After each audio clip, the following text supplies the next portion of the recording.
It's June the 18th. Let's read the Bible. Friends, welcome back to this year-long journey from Genesis to Revelation in just 1 year. I want to remind you, in case you are joining us in the last few days or weeks or last month or so, if you want to go back at any time and look at all the preceding videos from January the 1st until now, it's easy. They are archived on Facebook. They are archived on YouTube. They are on the Rumble video platform, and the easiest way to find them is to go to keepbelieving.com. When you go to keepbelieving.com, there at the top of the homepage, it'll say at the top, Let's Read the Bible. Click on that, just go down that page, and you'll see they're organized by months: January, February, March, April, May, June, all of them.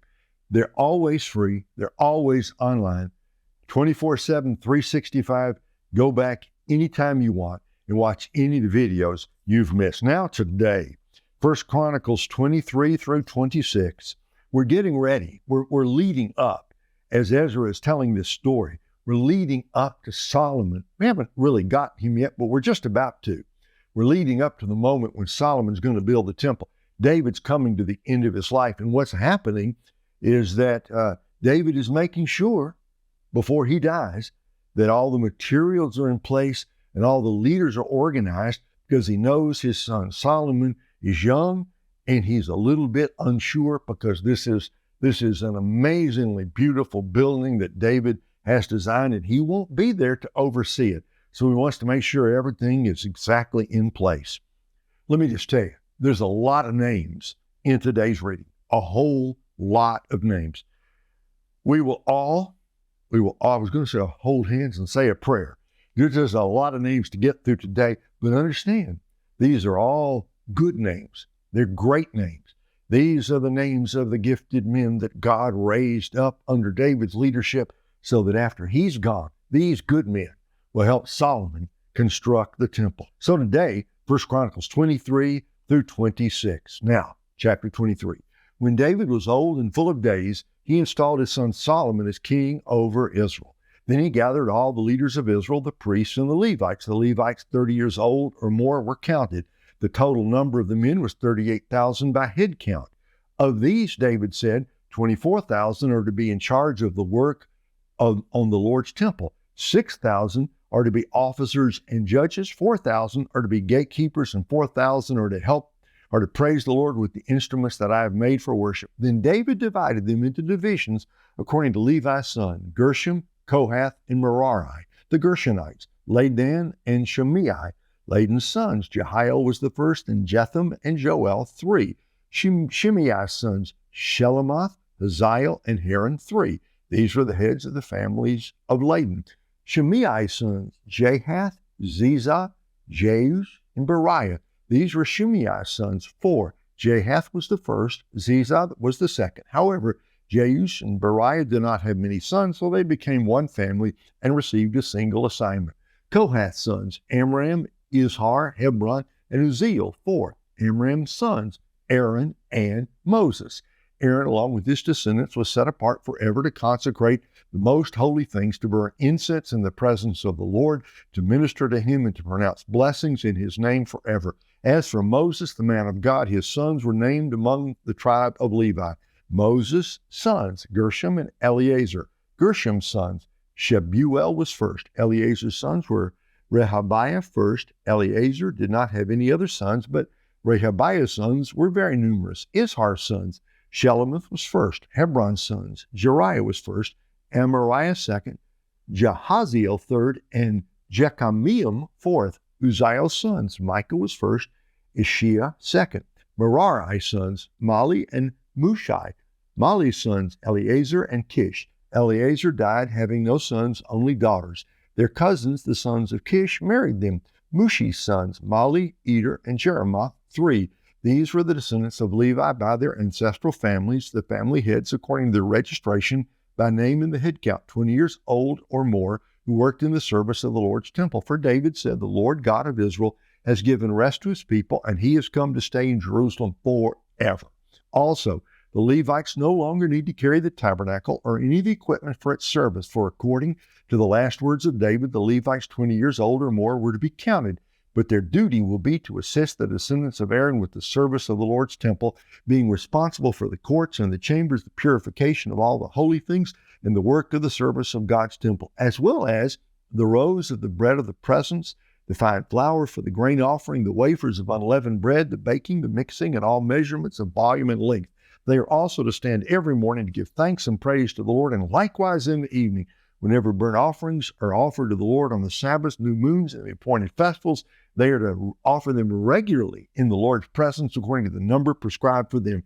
They are to carry out their responsibilities for the tent of meeting, for the holy place, and for their relatives, the descendants of Aaron, in the service of the Lord's temple.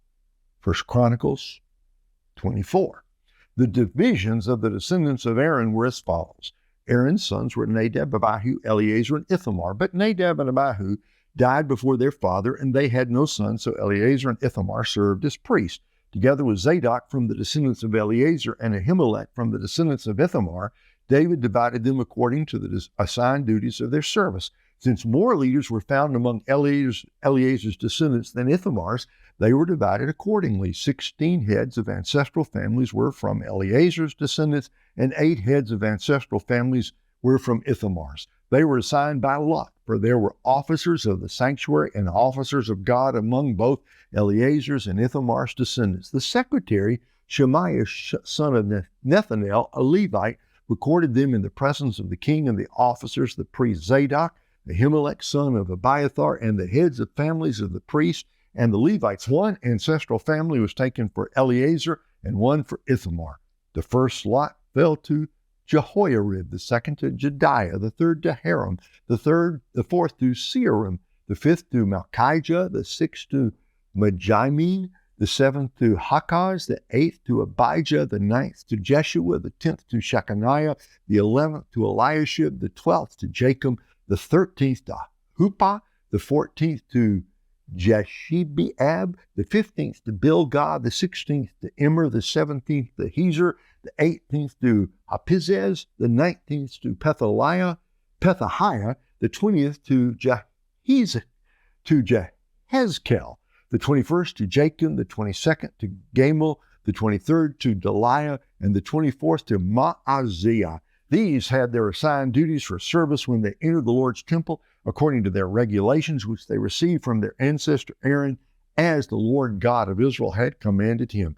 As for the rest of Levi's sons, from Amram's sons, Shubael, from Shubael's son, Jediah, from Rehabiah's son, Ishia was the first, from the Izharites, Shelomoth, from Shelomoth's son, Jahath, Hebron's sons, Jeriah the first, Amariah the second, Jehaziel the third, Jekameam the fourth, from Uzziel's sons, Micah from Micah's sons, Shamir, Micah's brother Ishiah, from Ishiah's sons, Zechariah, Merari's sons, Mali and Mushai, and from his sons, Jaaziah his sons, Moriah's sons by his son Jaaziah, Shoham, Zachar, and Ibri, from Mali, Eleazar, who had no sons, from Kish's sons, Jeramiel, Mushi's sons, Mali, Eder, and Jeremoth. Those were the descendants of the Levites according to their ancestral families. They also cast lots the same way as their relatives, the descendants of Aaron, did in the presence of King David, Zadok, Ahimelech, and the heads of the families of the priests and the Levites, the family heads, and their younger brothers alike. 1 Chronicles 25. David and the officers of the army also set apart some of the sons of Asaph, Heman, and Jeduthun, who were to prophesy accompanied by lyres, harps, and cymbals. This is the list of the men who performed their service. From Asaph's sons, Zakur, Joseph, Nethaniah, and Asariah, sons of Asaph under Asaph's authority, who prophesied under the authority of the king. From Jeduthun's son, Gedaliah, Zeri, Jeshiah, Shimei, Hashabiah, and Mattithiah, 6, under the authority of their father Jeduthun, prophesying to the accompaniment of lyres, giving thanks and praise to the Lord. From Heman's sons, Bukiah, Mattaniah, Uzziel, Shebuel, Jerimoth, Hananiah, Hanani, Eliathah, Gedalti, Romamti, Ezer, Joshbekasha, Melothai, Hother, Mahaziath. All these sons of Heman, the king's seer, were given by the promises of God to exalt him, for God had given Heman 14 sons and 3 daughters. All these men were under their own father's authority for the music in the Lord's temple, with cymbals, harps, and lyres for the service of God's temple. Asaph, Jeduthun, and Heman were under the king's authority.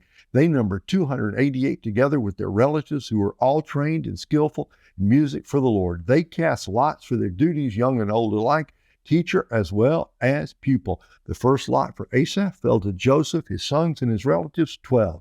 To Gedaliah the second, him, his relatives, and his sons, 12. The third to Zakur, his sons and his relatives, 12. The fourth to Izri, his sons and his relatives, 12. Fifth to Nethaniah, his sons and his relatives, 12. The sixth to Bukiah, his sons and his relatives, 12. The seventh to Jesharelah, his sons and his relatives, 12. The eighth to Jeshiah, his sons and his relatives, 12. The ninth to Mattaniah, his sons and his relatives, 12. The 10th to Shimei, his sons and his relatives, 12. The 11th to Azarel, his sons and his relatives, 12. The 12th to Hashabiah, his sons and his relatives, 12. The 13th to Shebuel, his sons and his relatives, 12. The 14th to Mattithiah, his sons and his relatives, 12. The 15th to Jeremoth, his sons and his relatives, 12. The 16th to Hananiah, his sons and his relatives, 12. The 17th to Joshbekasha, his sons and his relatives, 12. The 18th to Hanani, his sons and his relatives, 12. The 19th to Lothai, his sons and his relatives, 12. The 20th to Eliathah, his sons and his relatives, 12. The 21st to Hothir, his sons and his relatives, 12. The 22nd to Gedalti, his sons and his relatives, 12. The 23rd to Mahaziath, his sons and his relatives, 12. And the 24th to Romamti-Ezer, his sons and his relatives, 12. 1 Chronicles 26. The following were the divisions of the gatekeepers from the Korahites: Meshelemiah, son of Korah, one of the sons of Asaph. Meshelemiah had sons: Zechariah the firstborn, Jediael the second, Zebediah the third, Jathniel the fourth, Elam the fifth, Jehohanan the sixth, Elihoenah the seventh. Obed-Edom also had sons: Shemaiah the firstborn, Jehozabad the second, Joah the third, Sakkar the fourth, Nethanel the fifth, Amiel the sixth, Issachar the seventh, Peelethai the eighth, for God blessed him. Also to his son Shemaiah were born sons who ruled their ancestral families because they were strong, capable men. Shemaiah's sons, Othni, Rephael, Obed, and Elzabad. His sons Elihu and Semikiah were also capable men. All of these were among the sons of Obed-Edom with their sons and relatives. They were capable men with strength for the work. 62 from Obed-Edom. Meshelemiah also had sons and relatives who were capable men. 18. Hosah from the Merarites also had sons. Shimri the first, although he was not the firstborn, his father had appointed him as the first. Hilkiah the second, Tebaliah the third, and Zechariah the fourth. The sons and relatives of Hosah were 13 in all. These divisions of the gatekeepers under their leading men had duties for ministering in the Lord's temple, just as their relatives did. They cast lots for each temple gate, according to their ancestral families, young and old alike. The lot for the east gate fell to Shelemiah. They also cast lots for his son Zechariah, an insightful counselor, and his lot came out for the north gate. Obed-Edom's was the south gate. His son's lot was for the storehouses. It was the west gate and the gate of Shalektha on the ascending highway for Shupim and Hosah. There were guards stationed at every watch. There were 6 Levites each day on the east, 4 each day on the north, 4 each day on the south, and 2 pair at the storehouses. As for the court on the west, there were 4 at the highway and 2 at the court. Those were the divisions of the gatekeepers from the descendants of the Korahites and the Merarites. From the Levites, Ahijah was in charge of the treasuries of God's temple and the treasuries of what had been dedicated. From the sons of Ladan, who were the descendants of the Gershonites, through Ladan and were the family heads belonging to Ladan the Gershonite, Jahaieli, The sons of Jehieli, Jetham and his brother Joel, were in charge of the treasuries of the Lord's temple. From the Amramites, the Izharites, the Hebronites, and the Uzzielites, Shebuel, a descendant of Moses' son Gershom, was the officer in charge of the treasuries. His relatives through Eleazar, his son Rehabiah, his son Josiah, his son Joram, his son Zichri, and his son Shelomith. This Shelomith and his relatives were in charge of all the treasuries of what had been dedicated by King David, by the family heads who were the commanders of thousands and of hundreds, and by the army commanders. They dedicated part of the plunder from their battles for the repair of the Lord's temple.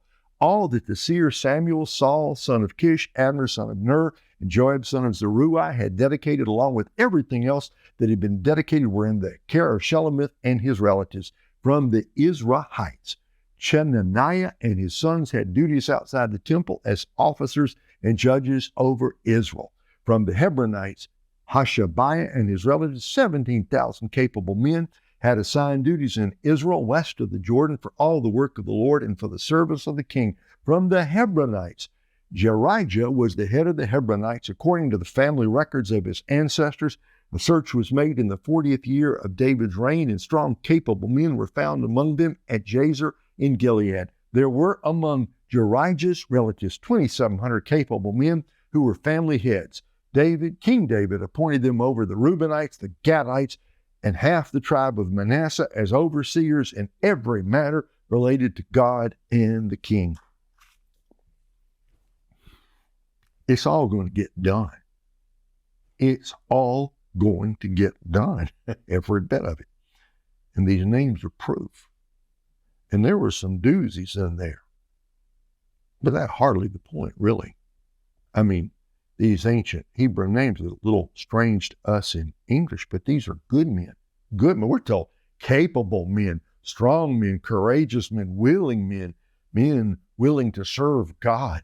David is lining up everything. He's just getting it all. You know, the priests and the Levites and the Gershonites and the singers. He's getting it all ready for his son. Thus does a father ensure that the vision he has will be carried over to the next generation. He's got the men lined up. David will not live to see it. He'll not spend not one day, he won't be there for the dedication of the temple. He's going to watch it from heaven. It's going to happen after he's gone. And you say, well, really, what's the point here in 1 Chronicles? Remember, 1 Chronicles was meant to encourage these the Jews who felt somewhat forgotten and overlooked, and everything just felt dilapidated to them. The glories of Israel in the past, those glories were gone. Would they ever come back again? Yes. And one thing about this, it's to remind the Jews and thus us, when God says he's going to do something, he's going to do it. What God has done in the past, he can do again. God's got his men, he's got his builders, he's got his gatekeepers, he's got his singers. And God is working through all this to ensure that in the future, that temple will be built. Be encouraged, friends. God's got a plan. God's got his men. God's got his women. He's got them out there. He's got them ready to go. He's going to get his will done in you and through you and for you. Be confident. Let us go today and be confident, not in ourselves, nothing in us, but be confident in God. God will give you everything you need today to do his will today. And then go ahead and sleep well tonight, because when you get up tomorrow, he's going to give you everything you need to serve him effectively and do his will tomorrow. So go out today with joyful confidence in God. You can do his will today. He's going to supply everything you need. And when tomorrow comes, he'll give you what you need for tomorrow. Have a great day, folks. Guess what? Tomorrow, come back. We're going to wrap up the book of 1 Chronicles. See you then.